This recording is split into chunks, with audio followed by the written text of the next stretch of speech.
अस्सलाम वालेकुम। Kaif for business law. आज अल्हम्दुलिल्लाह हम लोगों का सेशन स्टार्ट होने जा रहा है फॉर ऑटम 2024। तो इंशाल्लाह आज ओरिएंटेशन का डे होगा। आज कुछ सीखेंगे कि सब्जेक्ट हमारा किस तरह का है, अप्रोच किस तरह की होगी, थोड़ा सा मेरा इंट्रोडक्शन होगा। इंशाल्लाह इन चीज़ों को लेकर फिर हम आगे कल से प्रॉपर हमारा सेशन भी स्टार्ट हो जाएगा इंशाल्लाह। ठीक है जी। तो without any due let's say कि हम स्टार्ट कर लेते हैं जी अपनी चीज़ें। सबसे पहले अगर बात की जाए तो ओरिएंटेशन का मकसद ये होता है कि हमें थोड़ा सा आइडिया हो कि हम किस तरफ जा रहे हैं, हमारा रोड मैप क्या है। तो रोड मैप को थोड़ा सा डिस्कस करते हैं। सबसे पहले मैं अपना इंट्रोडक्शन थोड़ा सा करवा देता हूँ। तो अगर बात की जाए कि इंस्ट्रक्टर के इंट्रोडक्शन की, तो मेरा नेम है जी मोहम्मद शहबाज सईद। होपफुली ये एटलीस्ट आप लोगों को पता होगा। बाकी ये है कि मैं एक एसोसिएट मेंबर हूँ आई कैप का, मतलब ACA हूँ, एसोसिएट चार्टर्ड अकाउंटेंट हूँ। इसके अलावा BBA ऑनर्स मैंने किया हुआ है पंजाब यूनिवर्सिटी IBA से। पिफा की क्वालिफिकेशन है मेरे पास, पिफा का सर्टिफिकेट है। और उसके अलावा अभी करंटली भी आपकी तरह मैं भी एक स्टूडेंट भी हूँ, तो मैं MPhil कॉमर्स कर रहा हूँ Hailey College of Commerce Punjab University से। तो ये तो था थोड़ा सा मेरा एकेडमिक या एजुकेशनल बैकग्राउंड। बात आई अगर टीचिंग के ऊपर, तो टीचिंग का ये है भाई कि आई क्वालिफाइड इन जुलाई 2021। 2021 में मैंने क्वालिफाई किया था बतौर चार्टर्ड अकाउंटेंट। उसके बाद मैंने एक तो ये है कि पोस्ट आर्टिकल्स या पोस्ट क्वालिफिकेशन मेरी कोई जॉब का एक्सपीरियंस नहीं है। मैंने अपनी फर्म स्टार्ट की from day one. Shahbaz Saeed and co के नाम से फर्म थी, सोल प्रोप्राइटरशिप फर्म थी। अल्हम्दुलिल्लाह वो QCR रेटेड फर्म बनी। देन उसके अंदर पार्टनर ऐड हुए, अब वो शहबाज हन्नान एंड को के नाम से जानी जाती है। इस वक्त अल्हम्दुलिल्लाह वो एक QCR रेटेड फर्म भी है और एक ट्रेनिंग ऑर्गेनाइजेशन भी है जहाँ पे हम ट्रेनीज इंडक्ट करके उनको ट्रेन कर सकते हैं। टीचिंग की बात की जाए तो राइस कॉलेज से मैंने स्टार्ट किया अपना।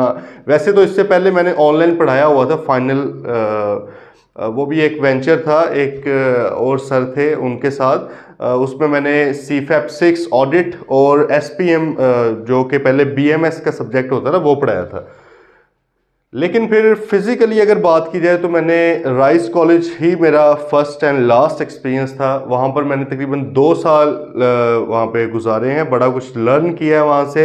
उधर जो मेरे सब्जेक्ट से जो मैं पढ़ा रहा था, I2 भी मैंने पढ़ाया, काफ़ी ज़्यादा सेशंस पढ़ाए हैं। आप लोगों को आइडिया होगा कुछ, एक तो जो लोग तो फिजिकली पढ़े हुए हैं वो भी, और उसके अलावा भी यूट्यूब के ऊपर भी मैंने एक जो I2B रिवीजन के नाम से एक प्लेलिस्ट अपनी अपलोड की थी फ्री ऑफ कॉस्ट। तो वो अल्हम्दुलिल्लाह काफ़ी ज़्यादा उससे स्टूडेंट्स को फ़ायदा भी हुआ है आई बिलीव, क्योंकि अभी तक भी तकरीबन हर रिज़ल्ट के ऊपर मैसेज आते हैं कुछ स्टूडेंट्स के कि सर हमने वहाँ से देखकर लेक्चर्स लेकर पास किया है। तो वो चले अल्लाह का शुक्र है। तो वो एक I2B पढ़ाई हुई है। देन उसके बाद बिजनेस लॉ कैफ 4 वो पढ़ाया है। देन बाद में आ जाए C लॉ, कंपनी लॉ पढ़ाया है, फिर ऑडिट पढ़ाया है, ये वहाँ पर भी पढ़ाए थे। और अब यही जो तीनों सब्जेक्ट्स हैं कैफ के, फिलहाल मैं यहाँ पर grow Wise School of business के नाम से भी स्टार्ट कर रहा हूँ। तो ये मेरा फर्स्ट सेशन था जी, Grow Wise School of Business. मेरा अपना एक सेटअप है। करने की रीजंस डिफरेंट हो सकती हैं, लेकिन मेनली जो है वो ये है कि भाई मैं बाय नेचर थोड़ा मतलब एंटरप्रेन्योर बंदा हूँ। मुझे जॉब्स एज सच नहीं पसंद, या मतलब एम्प्लॉयमेंट अगर हम उसे कह सके। तो जिस तरह फॉर्म अपनी स्टार्ट की, तो मेरा पहले से एक था कि यार अपना कॉलेज में इंशाल्लाह होगा।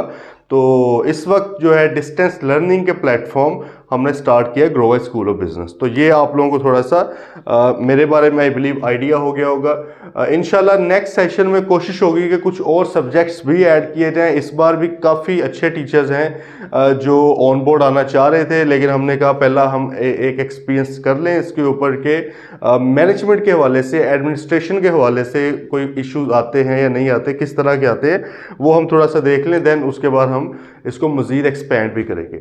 अच्छा, तो अभी अल्हम्दुलिल्लाह हमारा सेशन चल रहा था जी कंपनी लॉ का सेशन। ये हमारा राइट आफ्टर कैफ एग्जाम्स वो स्टार्ट हो गया था।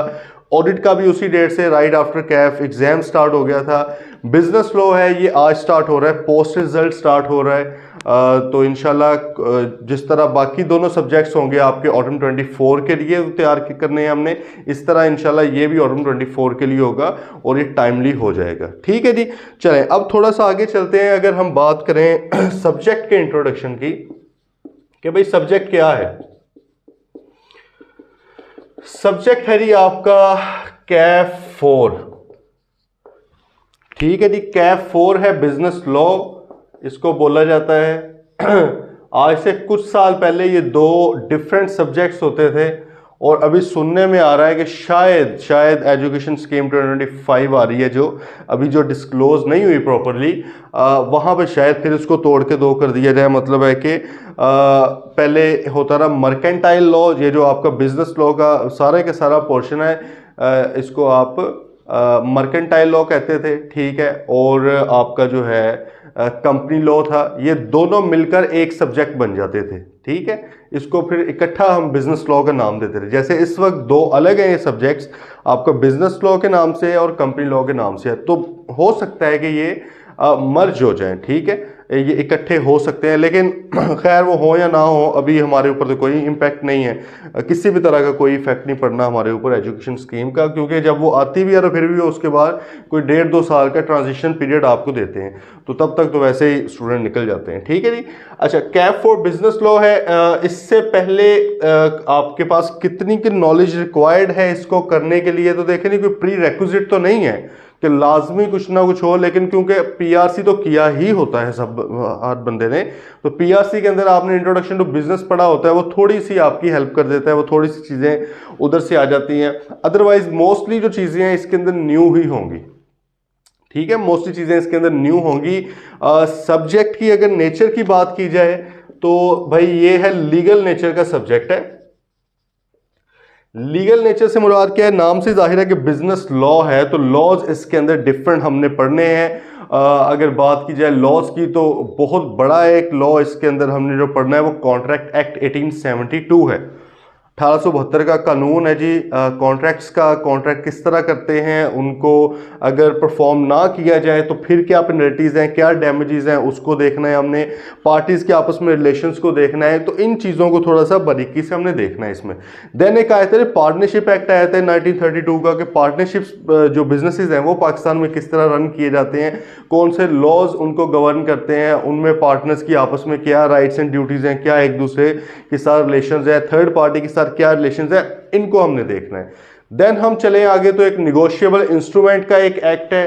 ठीक है जी, 1880 का। निगोशिएबल इंस्ट्रूमेंट से मुराद चेक वगैरह जो होते हैं, बैंक के चेक्स, ड्राफ्ट जो होते हैं उनके ऊपर है, प्रोमिसरी नोट वगैरह के ऊपर है, तो उसको भी हम देखेंगे, वो भी इसमें कुछ ना कुछ हिस्सा आपको बताया गया है। देन इसके अलावा कुछ छोटे छोटे लॉज हैं जो पाकिस्तान के अपने हैं, अभी रिसेंटली बने हैं, क्योंकि आप देखें कॉन्ट्रैक्ट एक्ट 1872 है, पाकिस्तान बनने से पहले का कानून है।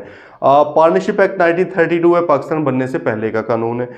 निगोशिएबल इंस्ट्रूमेंट्स एक्ट 1880 है, पाकिस्तान बनने से पहले का कानून है। ठीक है, तो ये मतलब है कि अंग्रेज़ों का भला भी हो इस एंगल से कि उन्होंने ये कवानीन बनाए जो कि अभी तक पाकिस्तान में भी राइज हैं। और इंटरेस्टिंगली पूरे सब कॉन्टिनेंट, जो कि पहले सब कॉन्टिनेंट होता रहा, मतलब है कि इस वक्त भी बांग्लादेश में भी एग्जैक्टली यही राइज है। ठीक है, आपके इंडिया जो है उसमें भी यही है, पाकिस्तान में भी यही है, आपके श्रीलंका के अंदर भी यही है।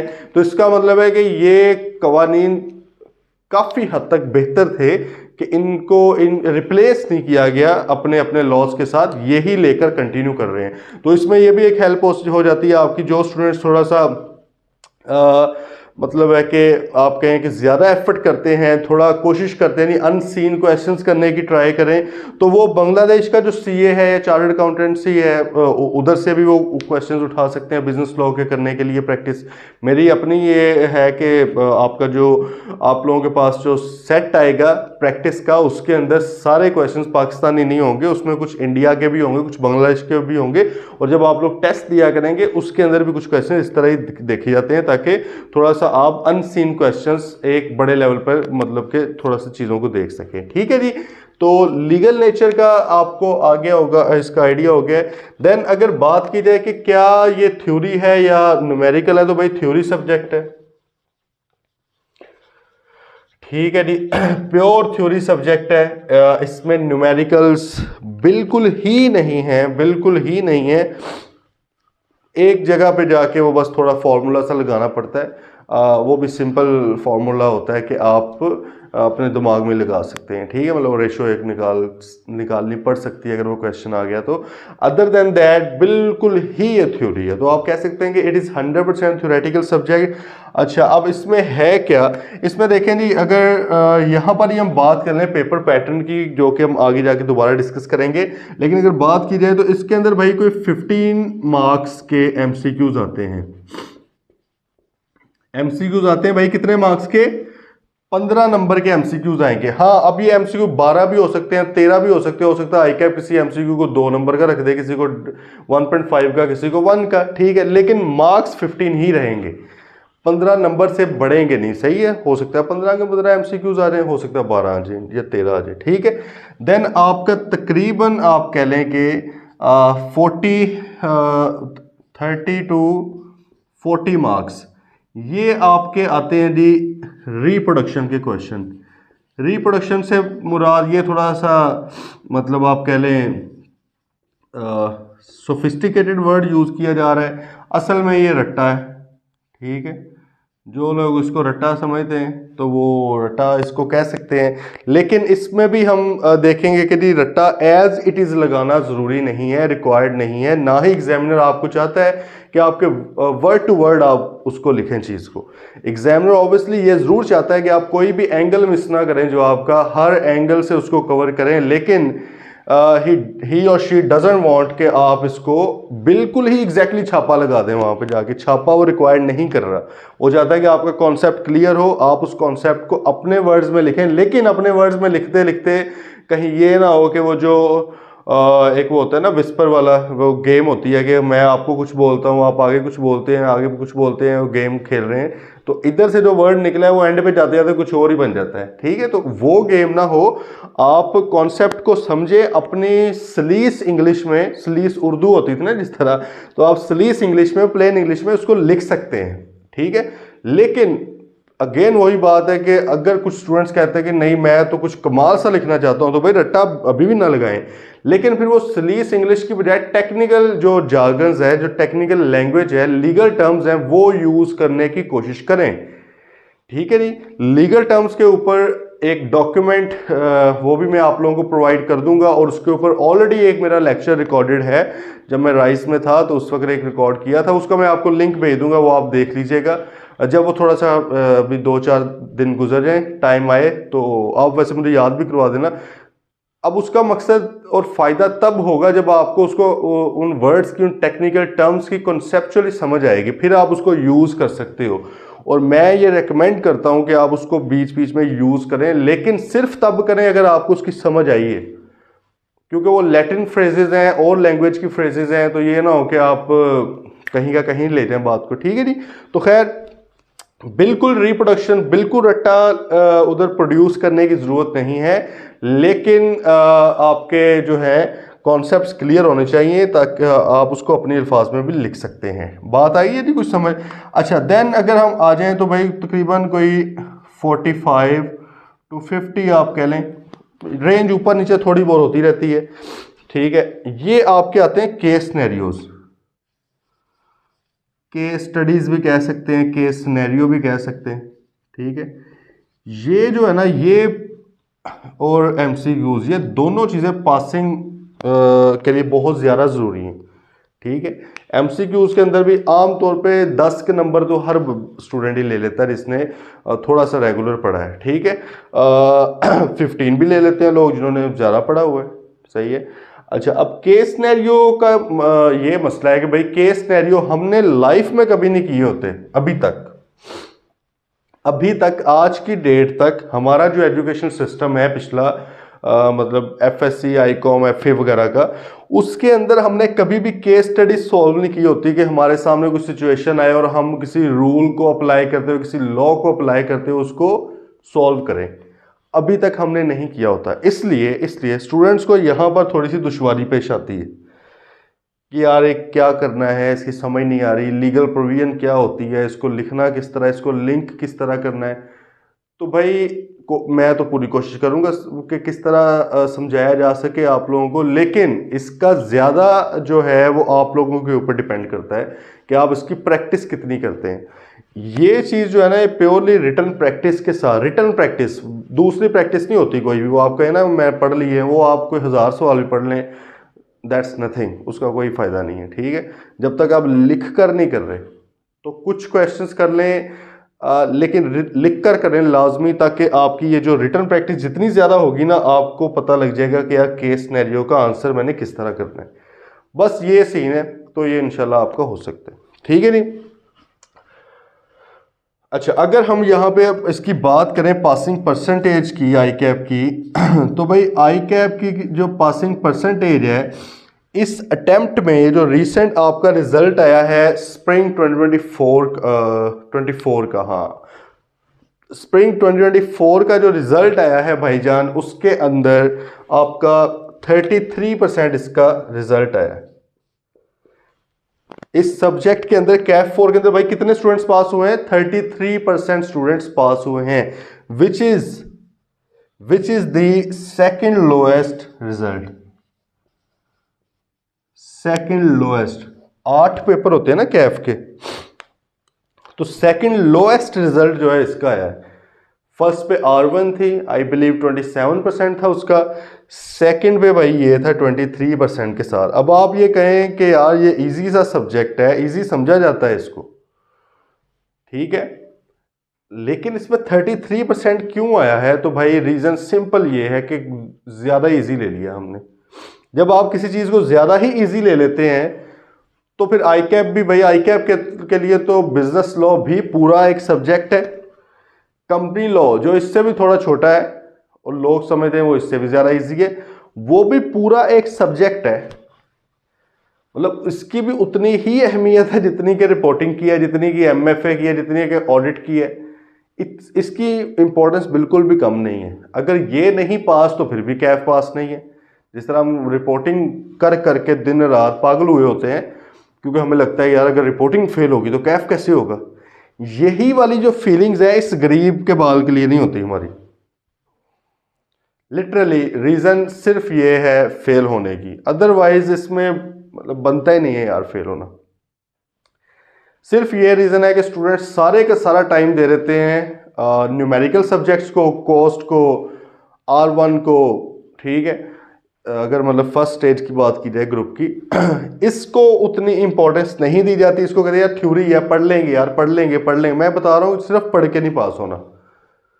अगर आपको लग रहा है कि सिर्फ रीडिंग करके आप पास कर लेंगे तो भाई बहुत ही मुश्किल है, बड़ी शदीद किस्म की दुआएं चाहिए होंगी। अम्मा जी की दुआ तो बेशक साथ साथ होती ही है, वो तो चाहिए ही, ठीक है, लेकिन ये सिचुएशन थोड़ी ऐसी बन जाती है कि आपको उसके अलावा भी लोगों की दुआएं चाहिए होती हैं। जो लोग आप सोच रहे हैं माइंड में, उनकी दुआएं वैसे नहीं लगती ऐसे मौके पे, लेकिन दुआएं भाई आपको चाहिए, ठीक है। अगर आप कहें कि भाई मैं सिर्फ रीडिंग के साथ करूँगा तो भाई इसके लिए रिटन प्रैक्टिस बहुत ज़्यादा ज़रूरी है। स्पेशली ये जो चीज़ है ना, ये विदाउट रिटन प्रैक्टिस आपकी क्लियर नहीं होनी। तो बात आ गई है समझ के भाई क्यों इसका सेकंड लोएस्ट रिजल्ट है, ये वजह। लास्ट टाइम भी जो इसका रिजल्ट आया था वो कोई लास्ट टाइम थोड़ा बेहतर था, 41% था आई गेस, लेकिन वो भी मतलब कोई इतना खुश आइंद नहीं था। आप बाकी सब्जेक्ट्स के भी देखेंगे, मुश्किल वालों के भी तकरीबन करीब करीब है, बल्कि अगर आप पिछले 8-10 अटैम्प्ट्स की एवरेज निकालें तो आपके जो न्यूमेरिकल सब्जेक्ट्स हैं उनकी परसेंटेज ज़्यादा बेहतर है इसके। क्यों, वो रीज़न हो गई है डिस्कस, ठीक है, बात आई समझ। आगे दोबारा थोड़ा सा मैं आपको बताऊंगा और क्या क्या रीज़न है फेलियर की। तो भाई साहब ये थोड़ा सा हमारा सीन हो गया इसका, ठीक है। बाकी अगर बात की जाए तो इसके 18 चैप्टर्स हैं। कितने चैप्टर्स हैं भाई? 18। हम लोग पढ़ेंगे आई कैप की बुक से। अभी हम मेथडोलॉजी वैसे डिस्कस करते हैं, लेकिन हम किससे पढ़ेंगे? आई कैप की स्टडी टेक्स्ट से, ठीक है, authentic study text of I cap, वहां से पढ़ेंगे। 18 चैप्टर्स हैं जी उसके अंदर। 18 चैप्टर्स की अगर बात की जाए तो इसके अंदर आपका एक तो आ जाएगा जी लीगल सिस्टम का, कि पाकिस्तान का लीगल सिस्टम है क्या, इसको हम सबसे लास्ट पे पढ़ेंगे सेशन एंड होने के पास, ठीक है। एक चैप्टर इसका है। उसके बाद अगर बात की जाए तो भाई 9 चैप्टर्स आपके हैं कॉन्ट्रैक्ट एक्ट के, 9 चैप्टर्स इसके हैं। उसके बाद हम बात करें तो भाई हमारे जो हैं 3 चैप्टर्स हैं पार्टनरशिप एक्ट के, ठीक है जी। उसके बाद अगर देखें तो 2 चैप्टर्स हैं हमारे निगोशिएबल इंस्ट्रूमेंट्स के, ठीक है जी। देन हमारा एक चैप्टर है anti money laundering and data protection, इसके ऊपर है। एक है जी हमारा आप कह लें कि इलेक्ट्रॉनिक क्राइम्स के ऊपर, ठीक है जी। एक है हमारा कंपटीशन एंड आर्बिट्रेशन के ऊपर। तो आप ये देख रहे हैं इसके अंदर हम कितने हो गए, 18 पूरे, 10 और 15 और 3 18, ठीक है जी। तो ये हमारे 18 चैप्टर्स हैं भाई जो हमने करने हैं। अभी से अगर हम बात कर लें कि सबसे ज़्यादा इम्पोर्टेंट एरिया कौन सा है, तो भाईजान यहाँ से लेकर इस सर्कल से लेकर यहाँ तक सारा कुछ इम्पोर्टेंट है। Literally everything is important. I cap जो है ये सिलेक्टिव स्टडी को बहुत ज़्यादा डिस्करेज करता है। अगर आपको लगता है कि नहीं मैं कोई स्पेसिफिक इसमें चैप्टर्स उठा के कॉन्ट्रैक्ट एक्ट के 9 चैप्टर्स हैं, अगर मैं सिर्फ यही करके चला जाऊँ पास हो जाऊँगा, नहीं भाईजान आप बुरी तरह फेल हो जाएंगे। कुछ स्टूडेंट्स ने ये आइटमें की भी हैं इस तरह की कि यार ये कर लो ये कर लो, ये बिल्कुल ही छोड़ दो, पता लगा इसी में से कोई 15-18 का आया पिछले टाइम में, ठीक है। इन 3 में से और ये 4 ये बिल्कुल रट्टे वाले हैं ना, मतलब याद रखने वाली चीज़ें हैं। ये वाले 3 और एक ये 4 तो कम से कम पहले वाला। तो लोगों ने कहा कि यार नहीं छोड़ें इसको, क्या करना है, वैसे ही चले जाते हैं। तो भाई वैसे फिर जितने का आने थे मार्क्स वो कोई इसके अलावा जो पेपर आया है वो तकरीबन 80 का आया पेपर। वो 80 कौन सा सारा आता होता है हमें, ठीक है। वो कर आगे हम 44 पे 47 पे रुक भी गए, ठीक है जी। तो इस हरकत से बचना है भाई। सिलेक्टिव स्टडी डिस्करेज की जाती है। आई कैप का कोई भी पेपर हो, कोई भी पेपर हो, सिलेक्टिव स्टडी नहीं उसमें करनी। आई कैप के पेपर के अंदर एग्जामिनर जो है वो चाहता है कि भाई आप बहुत ज़्यादा डेप्थ में चाहे ना जाएं लेकिन विड्थ ज़रूर कवर करें। उसकी बात आई समझ, मतलब एरिया ज़रूर कवर करें। समंदर है ना, तो समंदर एक दूर दूर तक फैला हुआ है और एक होती है उसकी गहराई। तो भाई ये भी समझ लें कि समंदर की तरह ही है। आपने क्या करना है, वो कहते हैं समंदर को कूजे में बंद करना, क्या बात है, ठीक है। तो आपने वो कोशिश करनी है करने की। वो कहते हैं गहराई में बेशक ना जाओ आप, ना ही मैं वो कोई बहुत ज़्यादा डिफिकल्ट आपसे टॉपिक्स पूछता ही नहीं है। बहुत ज़्यादा डिफिकल्ट जो क्वेश्चन है, टेक्निकल क्वेश्चन, वो नहीं पूछता। अदरवाइज लिटरली अगर आप आई कैप को देखें, अगर आई कैप चाहे तो भाई आप बुक्स खोल के भी पास ना हो, अगर वो इतना मुश्किल बनाना चाहे। लेकिन आई कैप चाहता है कि आप पास हो, हम खुद नहीं चाहते हम पास होना। क्यों? क्योंकि उसके डिफरेंट रीजंस हैं, जिसमें से एक बहुत बड़ी रीज़न क्या है, सिलेक्टिव स्टडी की। हमें आदत पड़ी होती ना एफएससी वगैरह में, मेरे ख्याल में 5 में से 3 क्वेश्चंस करने होते थे और 27 में से 18 करने होते थे, इस तरह कुछ सीन था। तो हमें पता होता था यार ये इंपॉर्टेंट एरियाज हैं, ये बल्कि क्वेश्चन ही पता होते थे वैसे हमें तो बस इस तरह ही था सीन। बाय द वे मेरी ये बोर्ड में पोजीशन थी आईकॉम मैंने तो किया था, एफएससी नहीं की थी। आईकॉम में मेरी 2nd पोजीशन थी मुल्तान बोर्ड में। तो खैर हमें पता होता था कि यार ये एरियाज़ हैं, यहाँ से चीज़ें आएंगी। तो यहाँ पर भाई वो कुछ भी नहीं है। 100% जो पेपर है वो सारे के सारे ही आपने करना है। तो प्लीज़ अपने आप पे थोड़ा सा हमें खुद ही रहम करना पड़ेगा। आज से ही हमें प्लान करके चीज़ें लेकर चलनी पड़ेंगी। भाई क्लियर है? किसी तरह की कोई कन्फ्यूजन हो अभी तो आपने वो पूछ लेनी है फ़ौरन ही, ठीक है। अच्छा, अब अगर हम आगे चले जाएं, मेथडोलॉजी की बात करें हम अपनी, ये मैं इरेज करने लगा हूँ वैसे, ठीक है। जनरल सी बातें हैं, लेक्चर्स तो वैसे ही आप लोगों के पास अवेलेबल ही रहने हैं, तो दोबारा भी देख सकते हैं अगर कोई आइडिया लेना हो। अच्छा अभी भाई हम बात कर लेते हैं कि हमारी अप्रोच क्या होगी या मेथडोलॉजी क्या होगी towards cap for business law. ठीक है भाई। अच्छा, ये सबसे पहली बात तो ये है, इतना लंबा स्पेलिंग है, क्या होते हैं ये हो गए, ठीक है। अच्छा, सबसे पहली बात तो भाई ये है कि हमारे डेली क्लास होगी, डेली रिकॉर्डेड लेक्चर होगा। अच्छा, अब इसमें भी लाइव क्लास इसलिए नहीं रखी गई क्योंकि इसकी रीज़न में, चलो मैं आपको बता ही देता हूँ ताकि फिर आपको शायद इसका फ़ायदा भी नज़र आ जाए। रीज़न भाई ये है कि क्योंकि अभी ग्रो स्कूल ऑफ बिजनेस के प्लेटफॉर्म से हम तमाम कैफ ऑफर नहीं कर रहे। हमारे पास स्टूडेंट्स हैं जो बाकी सब्जेक्ट्स कहीं और से ले रहे हैं, हमारे पास आके वो कैफ 4 या कैफ 7 या कैफ 8 पढ़ रहे हैं। तो बजाय इसके कि हम सेल्फिश हो जाएं कि भाई नहीं, हम अपनी कोई टाइम फिक्स कर दें, स्टूडेंट का पता लगे, कोई स्टूडेंट किसी कॉलेज से है, कोई किसी कॉलेज से है, कौन से एक कॉलेज से हैं, ठीक है। इवन कुछ तो सिंध से भी हैं, ठीक है, डिफरेंट सब्जेक्ट्स में, कुछ केपीके से भी हैं। तो इसका मतलब है कि उनको जो इतनी मुश्किल में डालना है कि वो बेचारे अपने अपने कॉलेजेस को एडजस्ट करते फिरें। हमने ये सोचा कि यार क्यों ना हम इसको कर देते हैं रिकॉर्डेड, ठीक है। लेकिन वो वैसे रिकॉर्डेड नहीं होंगे कि पिछली अटेम्प्ट के रिकॉर्ड हो रहे हैं। आज ये रिकॉर्ड हो रहा है, और आज की अगर मैं बात करूं तो इट्स 5th of May, ठीक है। आज मतलब संडे वाले दिन मैं आके ये रिकॉर्ड कर रहा हूँ। तो इसका मतलब है कि ये पुराने लेक्चर्स नहीं है। आप लोगों के जो जिस तरह की क्यूरीज होंगे इंशाल्लाह मैं उनको भी कोशिश किया करूँगा पूरी कि अगले किसी लेक्चर के अंदर मैं कैटर करूँ।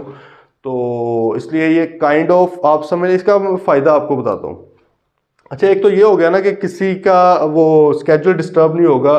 भाई आपको जब टाइम मिलता है पूरे दिन में कोशिश करें एक दिन के अंदर ही सुन लें, अदरवाइज ये तो पढ़े तो हुए हैं, बाद में भी सुन सकते हैं, लेकिन वो फिर बेस्ट प्रैक्टिस नहीं है, वो फेलियर की तरफ जाने वाली रीज़न है। क्योंकि ऑनलाइन लेक्चर्स जो होते हैं, डिस्टेंस लर्निंग के लेक्चर, इसके अंदर जो बहुत बड़ी एक चीज़ है जो आपको स्टूडेंट को करनी पड़ती है वो है सेल्फ डिसिप्लिन होना।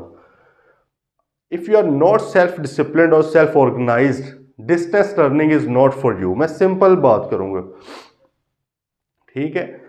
मतलब भाई अगर मेरे से अभी भी स्टूडेंट्स कुछ पूछते हैं मेरे कि भाई सर हम ऑनलाइन ले लें लेकिन हमारा ये नहीं है, ये नहीं है, एटीट्यूड इस तरह का है, हमें मसला होता है, ये वो, मैं उन्हें कहता हूँ भाई this is not for you then.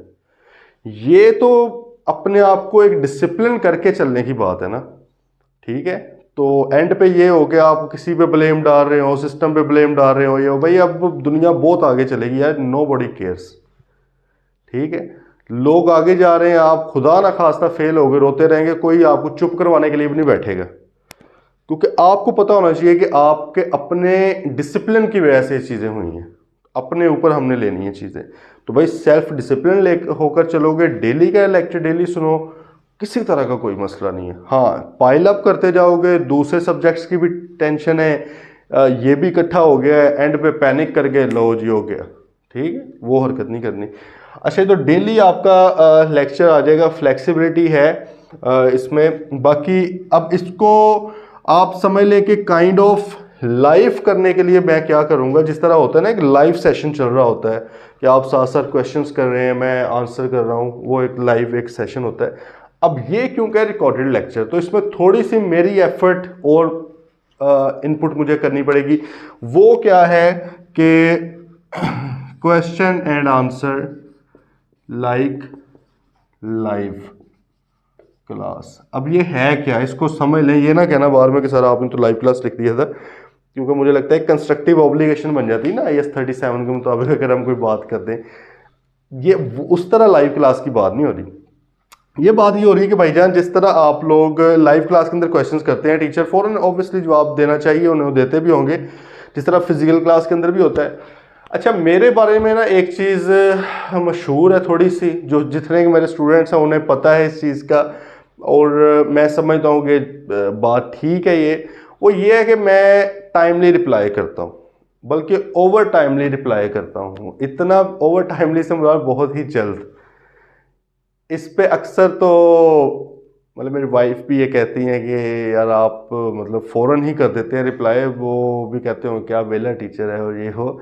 लेकिन मुझे लगता है कि भाई बतौर कंसल्टेंट, चाहे मैं फॉर्म का काम कर रहा हूँ, मेरे अगर क्लाइंट का मैसेज आता है तो मेरा फ़र्ज़ बनता है कि मैं फ़ौरन उसको रिप्लाई करूँ, ठीक है। क्योंकि देखें अभी अल्हम्दुलिल्लाह यंग एज है, हम कोई बहुत बुजुर्ग नहीं हुए कि हमारे हाथ ना सही तरह चल रहे हो, हमें लिखना ना आ रहा हो या हमें कोई टाइप करने में मसला हो या एक ऐप से दूसरी ऐप में जाने को, दैट्स नॉट एन इशू अभी तक, अल्लाह का शुक्र है, अल्लाह करे अभी आगे भी ना हो। तो दिमाग थोड़ा तेज़ चल रहा होता है, तो मेरे ख्याल में इसका फ़ायदा उठाना चाहिए इस एनर्जी का। तो उधर भी मेरा यही है कि मैं पूरी मेरी कोशिश ज़रूर होती है ऑब्वियसली, अदरवाइज़ कई बार होता है कि मोबाइल है ही नहीं पास या ओपन ही नहीं किया हुआ, तो अदरवाइज़ एक और बात है साइलेंट पे लगा हुआ है, इस तरह की चीज़ें रात के टाइम मोस्टली, ज़ाहिर है आप सो रहे होते हैं, बच्चे भी हैं तो आप चाहते हो डिस्टर्ब ना हो वो भी, तो आप उसको साइलेंट कर लेते हो। लेकिन अगर in most of the cases मेरी पूरी कोशिश होती है कि फ़ौरन आप लोगों को रिप्लाई जाए। तो आप ये समझ लेंगे अगर किसी टाइम पे भी आप अपना लेक्चर सुन रहे हैं और उसी वक्त आपको कोई क्यूरी रेज होगी, वहाँ से कोई कंफ्यूजन है, तो आपने फ़ौरन ही मुझे मैसेज कर देना है, फ़ौरन व्हाट्सएप ग्रुप बना हुआ है उसके अंदर करें, रिकमेंडेड है। उसका फ़ायदा क्या है कि भाई हो सकता है कि दूसरे स्टूडेंट्स के माइंड में भी सेम क्वेश्चन हो, उनका भी क्लियर हो जाए। कितनी अच्छी बात हो रही है ना, आपकी वजह से ये चीज़ हो गई। या दूसरा, अगर शर्म आ रही है जो कि नहीं आनी चाहिए, लेकिन अगर आ रही है तो आप पर्सनल भी कर सकते हैं, ठीक है। तो पर्सनल में भी इंशाल्लाह मेरी पूरी कोशिश होगी कि आपको इसी तरह रिप्लाई किया जाए जैसे फ़ौरन लाइव क्लास में किया जाता है। तो इंशाल्लाह आपकी ये जो फ्लेक्सिबिलिटी का फ़ायदा आपको ऊपर मिला है, लेकिन वहाँ पर एक पोटेंशियल लॉस था, एक रिस्क था कि हो सकता है जी सर अब लाइव क्लास तो नहीं है तो जवाब कैसे मिलेंगे, तो भाईजान वो भी मैं इधर अपनी पूरी एफर्ट मारूंगा कवर करने की, ठीक है।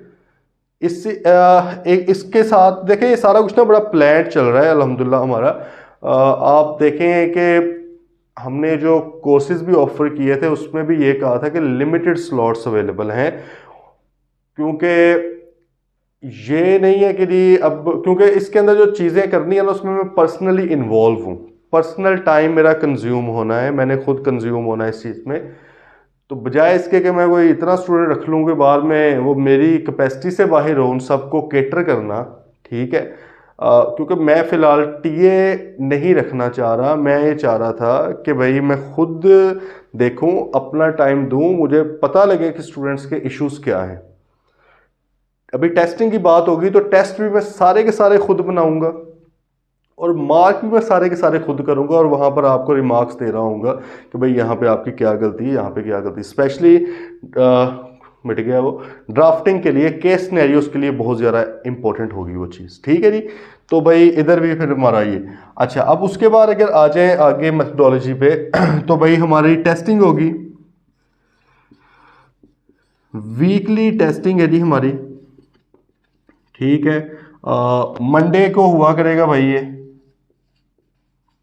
कब हुआ करेगा, मंडे को हुआ करेगा जी ये, ठीक है।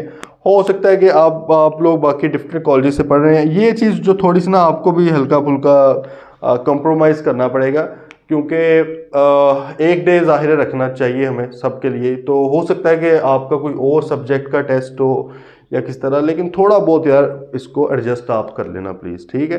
क्योंकि बाकी जो कॉलेजेस के अंदर होते हैं, जो फिजिकल होते हैं प्रॉपर कॉलेजेस, उसमें तो ये है ना कि मेरे ख्याल में एक टाइम होता है फिक्स के शाम 3 या 4 बजे तक दे सकते हो। यहाँ पर क्या होगा, आपका ओपन टाइम है रात 12 बजे तक, ठीक है। जिस दिन भी टेस्ट हुआ करेगा मंडे को रात 12 बजे तक आप अपना टेस्ट करके इसको सबमिट करवा सकते हैं। अब इसका तरीकाकार क्या है, एक तो मैंने आपको बता दिया ना कि मार्क इनको मैं करूँगा, ठीक है, खुद मैं इंशाल्लाह इनको तमाम टेस्ट को चेक करूँगा, अगला टेस्ट होने से पहले पहले हो जाया करेगा। अब इसका तरीका वारदात क्या है, टेस्ट आपको आ जाएगा, कहाँ पर आएगा, गूगल ड्राइव्स के लिंक्स आप लोगों को मिल चुके होंगे, बल्कि अगर हम ये इसकी भी बात कर लें साथ ही, रिकॉर्डेड लेक्चर्स अवेलेबल कहाँ पे होंगे, तो फिर मेरे ख्याल में ज़्यादा बेहतर है। अच्छा जी, अभी हम जो चल रहे थे अपना, थोड़ा पहले मैं बताता हूँ, कैफ 7 और कैफ 8 में, तो वहाँ पर हम सिर्फ गूगल ड्राइव जो पोर्टल हमने उसके ऊपर मतलब इन्वेस्ट भी किया, वो हम उसके ऊपर कर रहे थे काम सारा। बहुत अच्छा पोर्टल है और बड़ा फिजिबल और रीज़नेबल एक चीज़ चल रही थी, लेकिन एक दो उसके अंदर टेक्निकल इशू आए।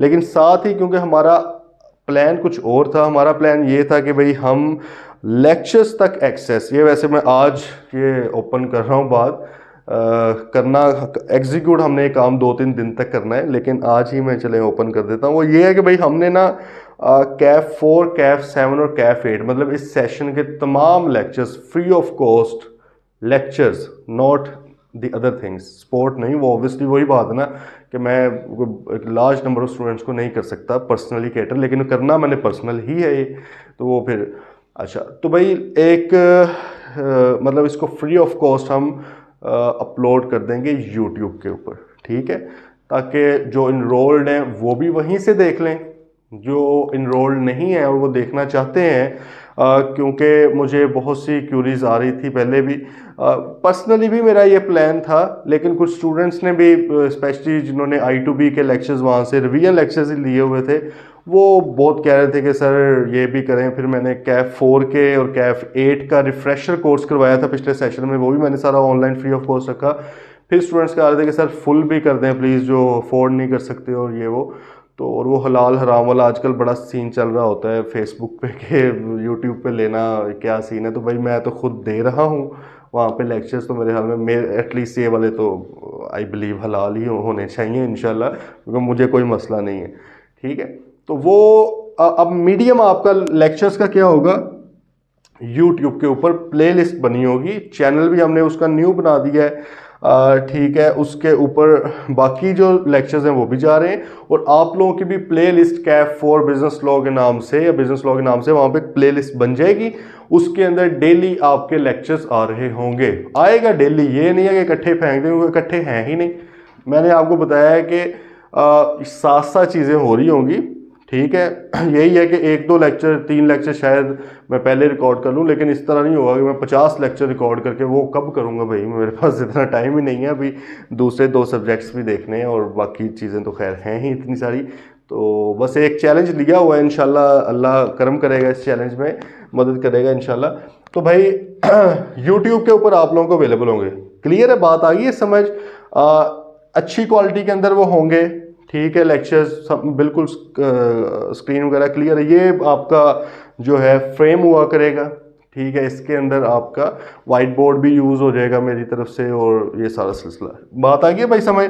तो ये कहाँ पे होंगे, ऑन यूट्यूब। अच्छा, अब इसके साथ बात आ गई थी गूगल ड्राइव की। भाई साहब गूगल ड्राइव को हमने एज आ मीडियम यूज़ करना है हमारी कॉरेस्पॉन्डेंस के लिए, हमारी इंफॉर्मेशन शेयरिंग के लिए, अदर देन व्हाट्सएप। वो किस तरह, ड्राइव के ऊपर आप लोगों को ऐड कर दिया गया है। बिजनेस लॉ की अगर मैं बात करूं तो आप लोग ऐड हो चुके हो, वहां पर एक एक तो आपके नाम का फोल्डर बन चुका है, ठीक है, एक एक तो आपके नाम का फोल्डर, जैसे हफीज़ है, मोहम्मद हफीज़, आगे ब्रैकेट में या वैसे उनका CRN लिखा होगा तो उन्हें पता लग गया कि उनका फोल्डर है। मोहम्मद हफीज़ किसी भी और स्टूडेंट का फोल्डर नहीं देख सकते, वो सिर्फ अपना फोल्डर उनके साथ दे दिया गया है। आप अपनी गूगल ड्राइव हर किसी के मोबाइल में है, अगर आईफोन में नहीं है, iOS वगैरह में नहीं होती तो आप डाउनलोड कर लें उसको, ठीक है। तो खैर वो आपके मोबाइल में ऐप आ जाती है, वहाँ पर आप जाएंगे तो वो गूगल ड्राइव में आप अपना वही जीमेल वगैरह, पता ही होगा मेरे ख्याल में, इतना बेसिक सी बात है लेकिन स्टिल बता देते हैं। तो वो आप ओपन करेंगे ड्राइव, तो वहाँ पे शेयर्ड में आप जाएंगे, शेयर्ड का ऑप्शन नीचे आ रहा होता है या कहीं ऊपर भी आ सकता है, वहाँ पे आप जाएंगे शेयर्ड में, तो आपके नाम का फोल्डर होगा जो कि ग्रो वाइज ने शेयर किया होगा आपके साथ। अब आपने क्या किया करना है, आपने जब भी अपना टेस्ट करना है वीकली, आपने भाई उसको करना है स्कैन करना है, ठीक है। स्कैन का पता है ना, मोबाइल ऐप एक होती है कैम स्कैनर, ठीक है, वो आप एप्लीकेशन डाउनलोड कर लें। पेजेस आपने वही जिस तरह आप प्रॉपर टेस्ट करते हो वैसे ही आपने टेस्ट करना है, सारा लिखना है ब्लैक मार्कर के साथ, मतलब वो सारे लवाजमात, ब्लैक मार्कर नहीं बल्कि वो पेन के साथ, ठीक है, सारे लवाजमात पूरे करते हुए आपने भाई उसको करना है स्कैन। PDF बन चुका, टेस्ट का नाम आपने रखना है टेस्ट 1 हफीज़, ये नाम आगे लिख दिया, इसी तरह से ये टेस्ट 1 हफीज़, फिर टेस्ट 2 हफीज़, टेस्ट 3 हफीज़, इस तरह आपने करते जाना है उसको, और ये आपने फाइल अपलोड कर देनी है वहाँ पे, ठीक है जी। अब जब मैं उनको मार्क कर लूँगा तो उसी फाइल का नेम क्या हो जाएगा, मार्क्ड टेस्ट 1 हफीज़, मतलब उससे पहले मैं मार्क्ड वर्ड लगा दूंगा कि भैया ने मार्क हो चुकी है, जो आपकी ओरिजिनल फाइल थी वो अब डिलीट हो जाएगी ये वाली, क्योंकि इसके अंदर ज़ाहिर है पीछे लिखा हुआ भी आ जाएगा और ऊपर आपकी मार्किंग भी आ रही। बात आ गई समझ, मेरे ख्याल में समझ आ चुकी होगी। तो इस तरह आपका वो होता जाएगा, ठीक है जी।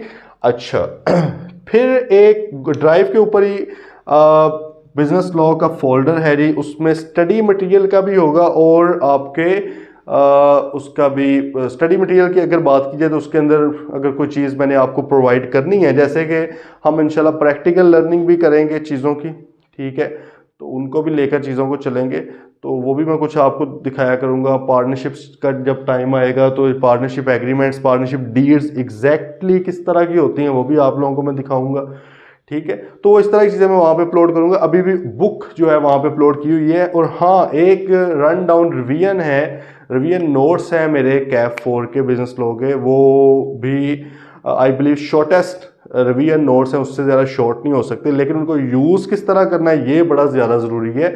अभी से वो मैं आपको थोड़े कुछ दिनों बाद दूंगा और मैं आपको पहले गाइड करूंगा कि आपने यूज़ किस तरह करना है। अगर आप सिर्फ नोट्स की बेस पर पेपर में चले जाओगे तो आप फेल हो जाओगे बहुत बुरी तरह, ठीक है। वो सिर्फ रिवीजन पर्पस के लिए, वो खैर उसका मैं आपको मकसद बताऊंगा। तो भाई स्टडी मटेरियल ग्रुप के अंदर आपकी चीज़ें आ रही होंगी, ठीक है। वहां पर फिर एक और फोल्डर होगा। बात ये भी तो आ गई ना कि टेस्ट आपने तो अपलोड कर देना, वहां अवेलेबल कहाँ पे होगा। ये जब आप चीज़ें देखेंगे ना बिल्कुल आसान आपको लगेंगी, अभी मैं बता रहा हूँ, जब आप प्रैक्टिकल देखेंगे तो ईजी है।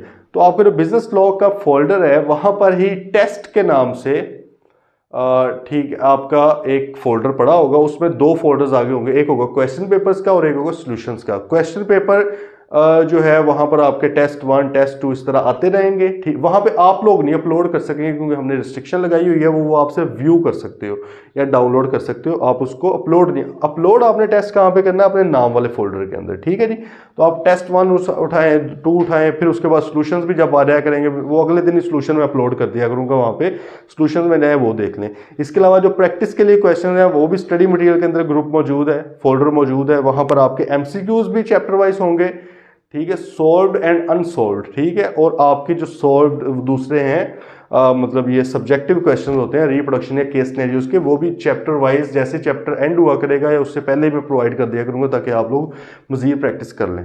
बात आ गई है भाई, समय क्लियर है बिल्कुल। तो ये सारा कुछ इस तरह से रन हो रहा होगा। बाकी साथ साथ पैरेलल व्हाट्सएप ग्रुप तो है ही, उसके अंदर आप क्वेश्चनिंग वगैरह कर सकते हैं, ठीक है जी।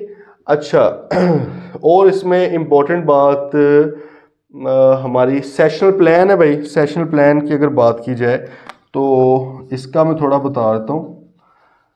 आप लोगों को व्हाट्सएप के अंदर भी शेयर हो गया है जी सेशनल प्लान, और आपके वही गूगल ड्राइव पर भी मौजूद है, वहाँ पर आपकी तमाम चीज़ें मौजूद हैं। अगर आपके व्हाट्सएप में से कभी डिलीट भी हो जाए कोई चीज़ जो मैंने सेंड की हो या इस तरह की, तो आप वहाँ पर जाके एक्सेस कर सकते हैं, ठीक है। वहाँ पर पड़ी होंगी चीज़ें हर वक्त।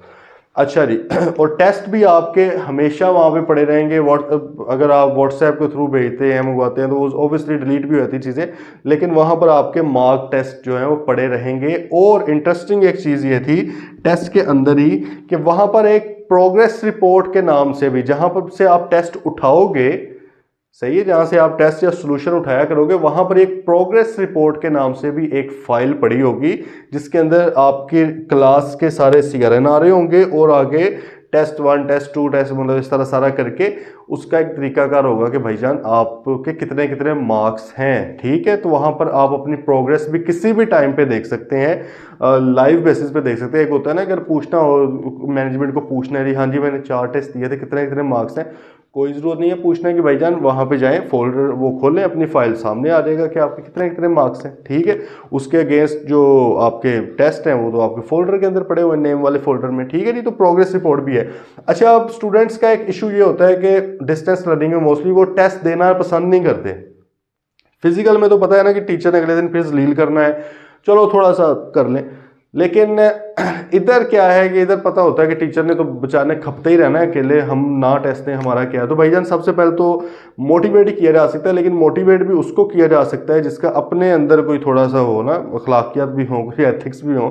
तो होपफुली एक तो आपके अंदर वो होंगे इतने, क्योंकि अगर आप ऑनलाइन या डिस्टेंस लर्निंग की तरफ आए हैं तो इसका मतलब है आपने पहले ज़हन बनाया हुआ कि मैंने अपने आप को वेल डिसिप्लिन लेकर चलना है। अगर नहीं बनाया हुआ तो अगेन ये आपके लिए प्लेटफॉर्म फिर नहीं है, ठीक है। आप प्लीज़ अपना जहन बना के आए कि मैंने वेल डिसिप्लिन होकर चलना है। आपने जाहिर है स्टिक की बेस पर नहीं चलना, वैसे तो पूरी कौम इस वक्त स्टिक की बेस पर चल रही है, लेकिन आपने स्टिक की बेस पर नहीं चलना, ठीक है।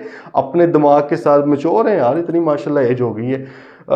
तो प्रोग्रेस रिपोर्ट भाई आप लोगों ने टेस्ट वगैरह देने हैं। हम थोड़ा इनकरेज इस तरह कर रहे हैं कि जो लोग उसमें टॉप 3 पोजीशन होल्डर्स होंगे, सारे टेस्ट के अंदर उनके मतलब एवरेज निकाल ली जाएगी मार्क्स की। इसमें आपके 3 टेस्ट होंगे, उसके बाद एक असेसमेंट आ जाएगी, ठीक है, फिर 3 टेस्ट होंगे, फिर टर्म टेस्ट आ जाएगा। असेसमेंट में ये होगा कि वो जो 3 टेस्ट में पढ़ा होगा वो सारा आ गया। टर्म टेस्ट में ये होगा कि भाई वो जो पिछले अभी तक टर्म टेस्ट की डेट तक जितना पढ़ा हुआ है वो सारा टेस्ट में आ गया, ठीक है। फिर 3 टेस्ट हो गए, फिर असेसमेंट होगी, तब तक आई बिलीव वैसे पेपर जो आपका सिलेबस है वो एंड हो जाएगा, तो फिर मॉक वगैरह भी हो जाएंगे। बात आई समझ? अच्छा, इंटरेस्टिंगली हमने लास्ट पे जाके जब देखेंगे आप सेशनल प्लान भी, तो वहाँ पर भी हमने रीएन करनी है, अभी मैं दोबारा डिस्कस करता हूँ।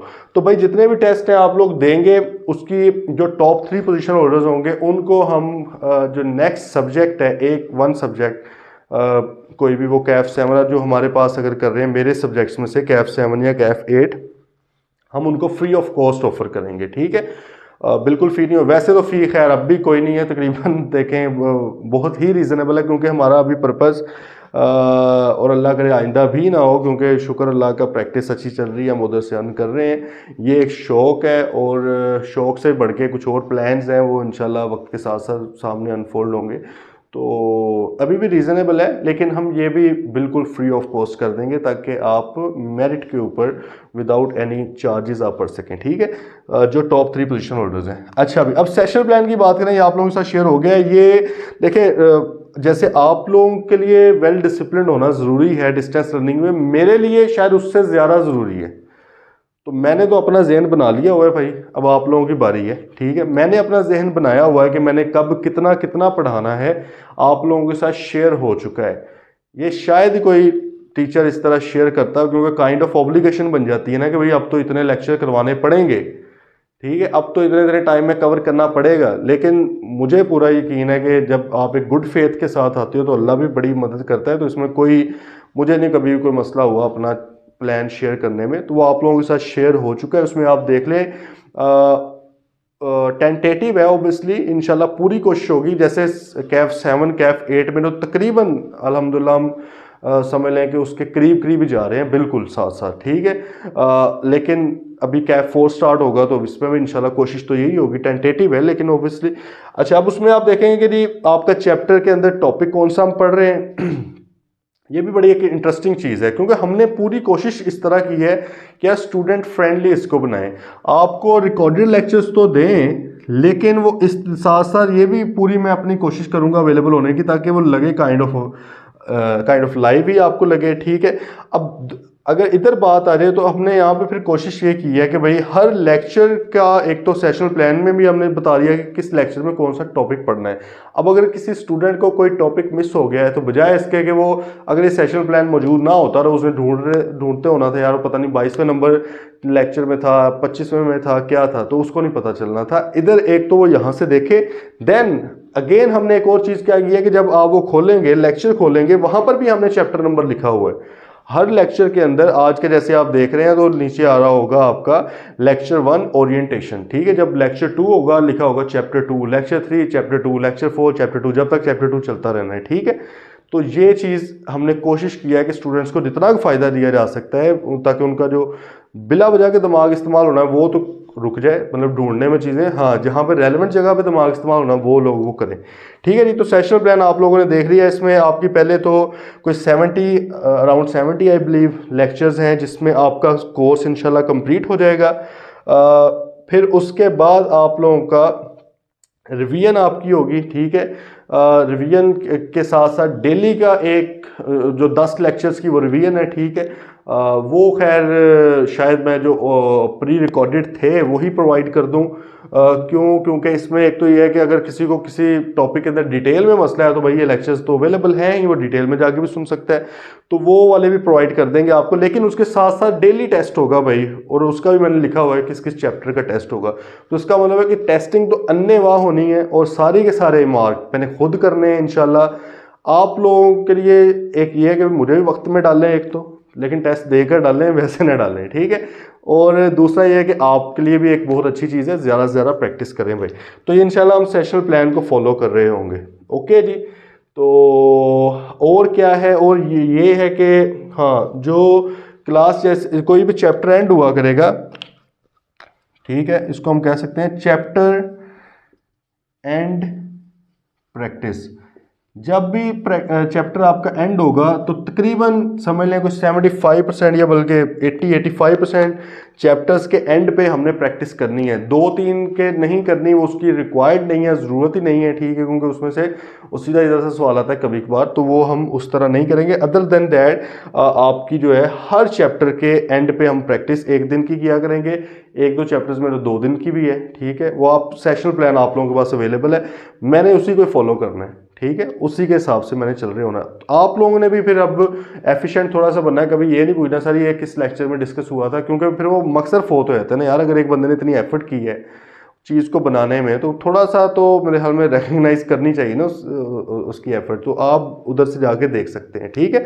थोड़ा सा स्मार्टली प्ले करना है हमने। कंपटीशन बहुत ज़्यादा मार्केट के अंदर, लोग जो तेज़ हैं, शार्प माइंडेड हैं, स्मार्ट हैं, उनको फर्म्स भी रख रही हैं, उनको एम्प्लॉयर जो कंपनीज है वो भी रख रही हैं, ठीक है। तो भाई आपको भी थोड़ा सा तेज़ पॉजिटिवली तेज़ होना पड़ेगा, ठीक है जी। तो खैर ये मेथडोलॉजी होगी भाई। आई गेस और कोई है क्वेश्चन किसी तरह का? आई बिलीव और तो नहीं रहता। पेपर पैटर्न हमने डिस्कस कर लिया और सारा। चलें, ये था जी आज का ये ओरिएंटेशन थी। इंशाल्लाह कल से हमारा चैप्टर 2 से हम स्टार्ट करेंगे। सबसे पहले ये भी थोड़ा मैं आपको बता रहा हूँ, वैसे सेशनल प्लान में लिखा हुआ, मैं नहीं बताऊंगा, वो खैर अब वो तो क्या उनके बारे में कहना हो। तो भाई आप लोग सेशनल प्लान से देख सकते हैं, ठीक है। अब ये वैसे मेरे लिए बड़ा अच्छा हो गया, जो कोई इस तरह के सवाल पूछेगा मैम को भाईजान एक दिया तो हुआ है डॉक्यूमेंट आप लोगों को, व्हाट्सएप ग्रुप में भी पिन कर दिया गया है। पिन ये होता है ना कि कभी भी आप देख सकते हो, ऊपर शो हो रहा है, ड्राइव के अंदर भी मौजूद है, ठीक है। तो भाई आपका अगर कोई आपको डॉक्यूमेंट नहीं मिल रहा तो आपने फौरन ड्राइव पे जाके देखना, वहां पे अवेलेबल होगा, बजाय इसके कि आप इधर उधर से पूछते फिरें। सुकून से जाएं, ऑर्गेनाइज होकर चीज़ों को लेकर चलें, इंशाल्लाह हो जाएगा। तो चैप्टर 2 से भाई स्टार्ट करेंगे हम इंशाल्लाह। फिर उसके बाद देखते हैं फिर कल से। बेस्ट विशेज है जी। बुक आप लोगों ने ले लेनी है प्लीज़, आई कैप की स्टडी टेक्स्ट, ठीक है। ये इधर लिखी थी मैं शायद, मैंने, या इधर लिख देते हैं, आई cap study text and run down notes. Run down जो है ये मैंने प्रोवाइड करना है, ये अभी नहीं करूँगा, आप लोगों को 2-3 दिनों तक करूँगा। कुछ मतलब लेक्चर्स गुजर रहे हैं, 5-6 भी गुजर रहे हैं, फिर देख लेंगे। आई कैप का स्टडी टेक्स्ट व्हाट्सएप भी वैसे मैंने कर दिया हुआ है, तो आप लोग ये ले लें। अब ये हार्ड फॉर्म में पढ़ना है या सॉफ्ट में पढ़ना है, ये हर स्टूडेंट पे डिपेंड करता है। कई लोग होते हैं वो हार्ड फॉर्म में ही उनको बेहतर रहते हैं, प्रेफर करते हैं कि यार इधर से चीज़ें बंदा ज़रा लिख लुक भी लेता है ऊपर। तो मुझे भी लगता है कि हार्ड फॉर्म वाला बेहतर है, क्योंकि ये कोई चीज़ याद भी रखनी है ना आपने, तो नोटिंग भी करनी है। अगर उसे नॉवल वगैरह होते तो वो आप सॉफ्ट में भी पढ़ लें, बेशक उसका नहीं मसला होता, लेकिन ये आपको बेटर है, रिकमेंडेड है। लेकिन आप सॉफ्ट में चाहे तो अभी भी ढीट होना है या कुछ और है, आपका ज़हन है कि भाई मैं सॉफ्ट में कर सकता हूँ, तो आप वो भी कर सकते, लेकिन we will be using only I cap study text, nothing else. और कुछ कोई भी बुक ज़रूरत नहीं है यूज़ करने की। जो आपको प्रैक्टिस क्वेश्चन हैं, प्रैक्टिस टेस्ट वगैरह हैं, ठीक है, वो मैं प्रोवाइड करूँगा, ठीक है। सही है जी। चलें फिर इंशाल्लाह कल स्टार्ट करते हैं। किसी भी तरह का कोई भी क्वेश्चन हो तो प्लीज़ आप लोगों ने क्लियर कर लेना है। मिलते हैं जी फिर कल। टिल देन टेक केयर, अल्लाह हाफिज़।